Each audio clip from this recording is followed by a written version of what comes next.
was attacked in Korea while out shopping in public. In her post, she stated that she was out shopping for wedding dress. Obviously, what happened to this woman was awful. We do not condone physical assault of any kind.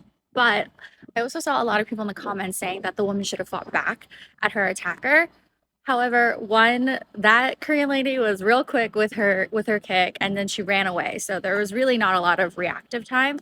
But also, as a foreigner in Korea, it's actually not always in your favor to fight back even though it's in self defense, which I know sounds awful. But for example, someone I know was out at the club and he was attacked by this drunken Korean guy. And the guy literally, the person I know had just been kind of walking through the crowd. And then the Korean guy grabbed him and tried to kind of like shake him down and start a fight.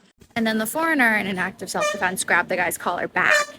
You would think the story ends here because obviously like, the Korean guy started it and it's all caught on CCTV. However, later the foreigner wakes up to all these knocks on his door and he goes to answer the door and it turns out it's the police.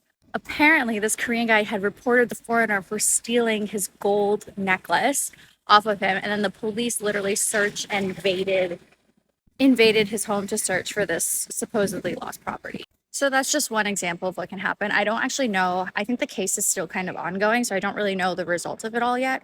But that's just to say that things might not always seem as clear cut from a foreigner standpoint whilst living in Korea.